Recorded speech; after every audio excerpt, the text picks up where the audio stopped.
கர்த்தராகிய இயேசு கிறிஸ்துவின் நாமத்தினாலே எங்கே 2 அல்லது 3 பேர்கள் கூடினாலும் கூட இயேசுவின் நாமத்தினாலே கூடியிருக்கப்படினாலே அங்கே கர்த்தராகிய இயேசு கிறிஸ்து வந்து விடுவார். அதன் நடுவிலே இயேசு இருப்பார். கூடுகிறவர்களுடைய நோக்கங்களையும் எண்ணங்களையும் அவருடைய முகாந்திரத்தையும் தேவன் அறிவார். அப்படி கூடுகிறவர்கள் கர்த்தராகிய இயேசு கிறிஸ்துவிடம் இருந்து ஒரு நன்மையையும் ஒரு ஆசீர்வாதத்தையும் பெற்றுக்கொள்வதில்லை. இன்றைக்கு இப்படிப்பட்ட கூடுகைகள், இப்படிப்பட்ட சபைகள் அநேகம் உண்டு. ஆசீர்வாதமும் இல்லை, விடுதலையும் இல்லை. அவர்கள் வந்த வண்ணமாகவே போகிறார்கள். ஆவிக்குரிய வளர்ச்சியும் இல்லை, ஆசீர்வாதமும் இல்லை.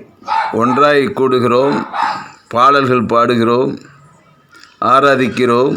கர்த்தராகிய இயேசு கிறிஸ்து தம்முடைய வார்த்தையின்படியே அங்கே அந்த இடத்திலே வந்து விடுவார், அங்கே இருக்கிறார்.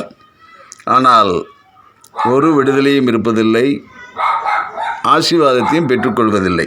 வேதம் சொல்கிறது, கர்த்தரே ஆவியானவர், கர்த்தருடைய ஆவி எங்கோ அங்கே விடுதலை உண்டு.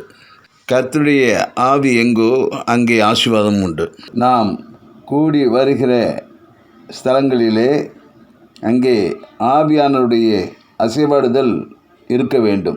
அப்பொழுதுதான் நாம் தேவ பிரசன்னத்தை உணர முடியும், ஒரு விடுதலையை பெற்றுக்கொள்ள முடியும், ஆசீர்வாதத்தை, நன்மைகளை தேவனிடத்திலிருந்து நாம் பெற்றுக்கொள்ள முடியும். ஆவியானவருடைய அசைவாடுதல் நமது கூடுகைகளிலே காணப்பட வேண்டும் என்று சொன்னால் நாம் ஒரு மனதோடு கூட ஆவியோடும் உண்மையோடும் தேவனை அர்ப்பணிப்போடு கூட தொழுது கொள்ள வேண்டும்.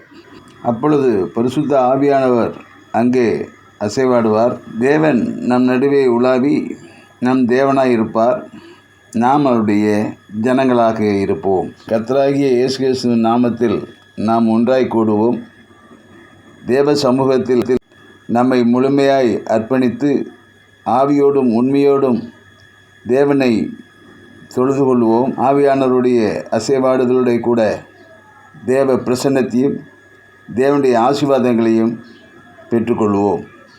ஆண்டவர் அப்படியே நம்மை ஆசீர்வதிப்பாராக. ஆமேன், ஆமேன், ஆமேன்.